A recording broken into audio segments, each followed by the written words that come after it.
नाज़रीन, पीटीआई के मुखालफिन को 8 साल से जिस फ़ैसले का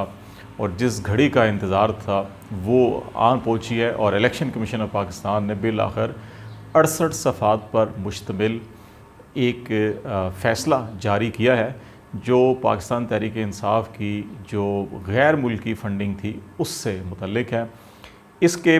5-6 बड़े अहम नुकात हैं, पहले हम वो आपको बताते हैं और फिर उसके बाद इस फ़ैसले के मुस्तकबिल में और मुस्तकबिल करीब में जो होने वाली सियासत है उस पर क्या असरात मुरतब होंगे उससे बातचीत करेंगे। सबसे पहला अहम नुक्ता तो ये कि इलेक्शन कमीशन ऑफ पाकिस्तान ने ये तय कर दिया कि ये फ़ॉरेन फंडिंग केस नहीं, ये बल्कि ममनुआ फंडिंग केस है और इसके जो 68 सफ़ात पर मुश्तमिल ये जो फ़ैसला जारी किया है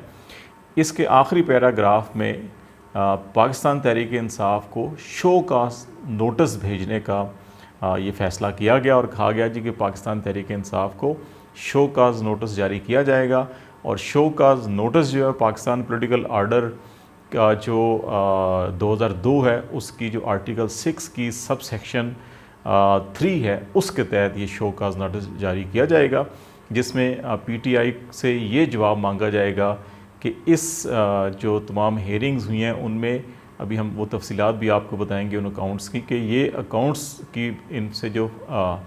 फ़ंड्स आए हैं इनको क्यों ना बहक़ के सरकार ज़ब्त किया जाए। मतलब कि पाकिस्तान तहरीक इंसाफ के ऊपर जो ये ख़दशा ज़ाहिर किया जा रहा था या पीडीएम की इत्तेहादी जमातें जो हैं जो ये कह रही थी कि इनके ऊपर पाबंदी लगाई जाए या इमरान खान पे पाबंदी लगाई जाए, इस पार्टी को बंद कर दिया जाए, इनका इंतखाबी निशान वापस ले लिया जाए, इसकी रजिस्ट्रेशन मनसूख कर दी जाए, तो वो मामला शायद अब खटाई में पड़ गया है और इससे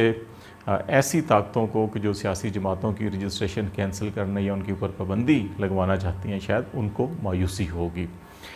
एक तो ये बात अहम है। दूसरी इसमें एक जो नुक्ता है जो अभी भी पीडीएम की या इसकी जो इत्तेहादी जमातें हैं या हुक्मरान जमात है उसके लिए जो उम्मीद की किरण है उसमें एक नुक्ता ये है कि जो इमरान खान साहब ने जो बैंक अकाउंट्स होते हैं जो ऑडिट कंपनी या फर्म्स तैयार करती हैं किसी भी सियासी जमात की या किसी भी कंपनी की, तो उन अकाउंट्स की डिटेल्स के ऊपर जो सर्टिफिकेट दिया था फार्म 1 के तहत वो सर्टिफिकेट होता है और इस फैसले के अंदर भी फार्म 1 दर्ज है कि उसकी जो सर्टिफिकेट था उसको गलत करार दिया, जिसको मीडिया में ये कहा गया जी कि इमरान खान साहब का बयान हल्फी गैर कानूनी करार दे दिया गया। इसी तरह से हुकूमती जो उम्मीद का एक पहलू था वो ये था कि बाज़ लोगों का ये ख्याल है कि हुकूमत ने जो प्लानिंग की थी और शायद इन्फ्लुएंस डालने की कोशिश की थी इलेक्शन कमीशन ऑफ पाकिस्तान के ऊपर कि फ़ैसले में इस किस्म की कोई चीज़ ले आई, एक दो जुमले या इस किस्म की कोई चीज़ लाई जाए जिस पे कोई आर्टिकल जो कॉन्स्टिट्यूशन ऑफ पाकिस्तान का 62 और 63 है जो अरकान पार्लियामेंट की अहलियत के बारे में और नाअहली के बारे में डिस्कस करते हैं और जिसमें अगेन सादक और अमीन ना होना उसकी तरफ लेके जाया जाए इस मामले को। तो वो ऑलरेडी जो माइंड बने हुए थे उसी माइंड के तहत ये ख़बरें चलवाई गई कि इमरान खान का बयान हल्फी गैर कानूनी करार दे दिया गया, गलत करार दे दिया गया। लेकिन फ़ैसले में जो चीज़ दर्ज है इलेक्शन कमीशन ऑफ पाकिस्तान में वो ये है कि इमरान खान साहब ने जो फार्म 1 सबमिट करवाया था जिसमें अकाउंट्स की तफसीलात की तस्दीक की गई थी वो दुरुस्त नहीं है, वो गलत है। अब इस मामले के ऊपर जो बाकी 3-4 चीज़ें हैं जिस तनाजुर में ये कहा गया गलत है, उसमें ये कहा गया कि कोई 15 कंपनीज़ हैं जो बैरून ममालिक से जिन्होंने फ़ंडिंग की थी जिसको गैर ममनुआ करार दिया गया है। इसमें 8 कंपनीज़ ऐसी हैं जिन्होंने डॉलर्स की मद में फ़ंडिंग की थी, कोई 5 मिलियन डॉलर्स हैं वो, और 6 कंपनीज़ ऐसी हैं जिन्होंने पाकिस्तान के जो करेंसी या रुपया उसमें की थी, ये कोई तकरीबन 22 करोड़ के करीब ये है। और एक जो डोनेशन थी कंपनी की वो बरतानवी पाउंड स्टर्लिंग में थी जो 8 लाख पाउंड्स के करीब बनती है। तो ये उन्होंने कहा जी कि ये गैर ममनुआ फंडिंग के ज़ुमरे में आता है। और फिर 6 ऐसी कंपनियाँ थीं जो अमेरिका में या स्विट्ज़रलैंड में, कनाडा में, यूएई में पीटीआई की जो ब्रांचें हैं जो दीगर ममालिक में रजिस्टर करवाई गई और फंड रेजिंग करती थी, उनकी जो फंडिंग है उसको भी ममनुआ करार दिया गया है। और फिर ये कहा गया जी कि 8 अकाउंट्स जो थे वो पाकिस्तान तहरीक इंसाफ ने उनको ओन किया, जबकि जो 16 अकाउंट्स हैं जिनको ओन नहीं किया गया, इनमें से 13 अकाउंट्स ऐसे थे जो पीटीआई ने उनकी डिटेल्स को ओन किया, और वो जो मुख्तलिफ मेंबर्स या सीनियर लीडर्स होते हैं उनके पर्सनल अकाउंट से। एक्चुअली पीटीआई का मौक़िफ़ ये था कि उनके पर्सनल अकाउंट हैं और अगर उन्होंने कोई डोनेशंस या फ़ंड लिया है या कोई फ़ंड आए हैं उससे जमात का कोई तल्लक नहीं। जमात के ये 8 अकाउंट्स हैं जिनको ओन किया गया था। और इलेक्शन कमीशन ऑफ पाकिस्तान के मुताबिक 3 ऐसे बैंक अकाउंट्स थे जो डिक्लेयर नहीं किए गए थे, उनको छुपाया गया था। तो ये एक मामला हो गया। और फिर इसी तरह जो पीटीआई यूएसए की थी, एलएलएस कंपनी जो थी, उसने कोई जो फंडिंग की थी वहाँ पर अमेरिका में, इलेक्शन कमीशन ऑफ पाकिस्तान में जो रिकॉर्ड है उसके जो जमा करवाया गया उसके मुताबिक कुछ 34 ऐसे अफराद हैं जिनको गैर मुल्की करार दिया गया। पीटीआई का मौक़िफ़ है इनमें से बेशतर वो लोग हैं जो पाकिस्तानी हैं लेकिन उन्होंने नेशनैलिटी अमेरिका के ले लिया। एक इंडियन इसमें भी एक हैं ख़ातून जो सिंगापुर बेस्ड हैं, उनकी भी इसके अंदर फंडिंग है। और कुछ 350 के करीब और कंपनी हैं जिनके बारे में कहा जाता है जी कि गैर मुल्की हैं, लेकिन पीटीआई का मौक़िफ़ यह है कि वो तमाम पाकिस्तानी हैं जो बैरून ममालिक बिज़नेस कर रहे हैं या काम कर रहे हैं, तो उन्होंने फंडिंग की थी, इसमें जो नॉन पाकिस्तानी नहीं हैं। तो ये मामलात हैं। अब इसमें होगा क्या? एक तो शो काज नोटिस जारी कर दिया गया जिसमें पीटीआई को जब ये मिलेगा तो उसके अंदर टाइम दिया गया होगा जी 1 हफ़्ते के अंदर, 2 हफ़्तों के अंदर, या जो भी मतलूबा टाइम है उसके अंदर पीटीआई जो है कि पॉइंट वाइज पैरा वाइज जो है कि इसका जवाब देगी। अगर इलेक्शन कमीशन ऑफ पाकिस्तान उस जवाब से तसल्ली बख्श जवाब हुआ और मुतमिन हुआ तो ये फ़ंडिंग जो है कि ये भी लीगल करार दे दी जाएगी और इसको भाग के सरकार ज़ब्त नहीं किया जाएगा।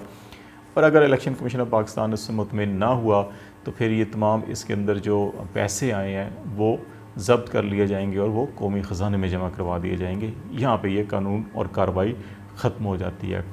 अभी इसमें एक जुमला जो है जो इमरान खान साहब के बारे में कहा गया जी कि उन्होंने फॉर्म 1 के तहत जो स्टेटमेंट सर्टिफिकेट दिया वो गलत है। हुकूमत ये सोच विचार कर रही है कि इसको किस तरह से बयान हल्फी या एफिडेविट के साथ या लीगल डॉक्यूमेंट के साथ मुंसलिक करके और ये कहा जाए कि ये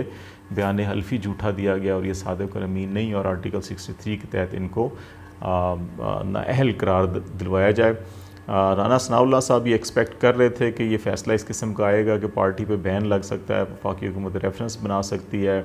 और नाअहली का रेफरेंस हो सकता है, तो इसलिए उन्होंने 12 बजे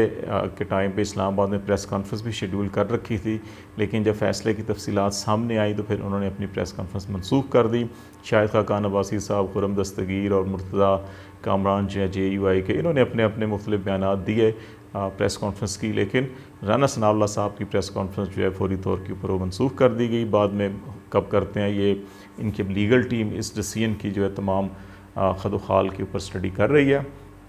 एक और मामला जो है कि जिसको इलेक्शन कमीशन ऑफ पाकिस्तान ने अपने फ़ैसले में कहा जी कि ये जो 16 बैंक अकाउंट्स हैं जिनमें मैंने कहा कि 13 ऐसे बैंक अकाउंट्स हैं जिनको पीटीआई ओन नहीं कर रही, वो कह रही है कि ये पर्सनल बैंक अकाउंट्स हैं पार्टी लीडर्स के, अगर वहाँ पे फंडिंग आई है तो इसमें पीटीआई पार्टी ज़िम्मेदार नहीं, वो इंडिविजुअल्स ज़िम्मेदार हैं। और 3 ऐसे जो डिक्लेयर नहीं किए, इनके बारे में इलेक्शन कमीशन ऑफ पाकिस्तान के इस जजमेंट के अंदर ये लिखा गया है कि ये आइन के आर्टिकल 17 सब सेक्शन 3 की वायलेशन है। और आर्टिकल 17(3) जो है पाकिस्तान के आइन का, ये कहता है कि कोई भी सियासी जमात है वो पाबंद है कि वो जो माली ज़राए के जो माख़ज़ हैं जहाँ से वो फ़ंड इकट्ठे करते हैं उनके ज़राए बताने की पाबंद है, जवाबदेही की पाबंद है। तो उस ज़ुमरे में ये कहा गया कि इसकी वायलेशन है। अब वफाकी हुकूमत इन दो नुकात के ऊपर के आर्टिकल 17(3) की वायलेशन और इमरान खान साहब का वो जो स्टेटमेंट सर्टिफिकेट है उसको अगर एफिडेविट तस्वर किया जाए तो क्या कार्रवाई हो सकती है उसके ऊपर सोच रही है। ताहम इज्तिमाई मजमूई तौर के ऊपर ये फ़ैसला जो पीटीआई का ये बयानिया था या मौक़िफ़ था कि ये फ़ॉरेन एडेड या फ़ॉरेन फंडेड केस नहीं है बल्कि ये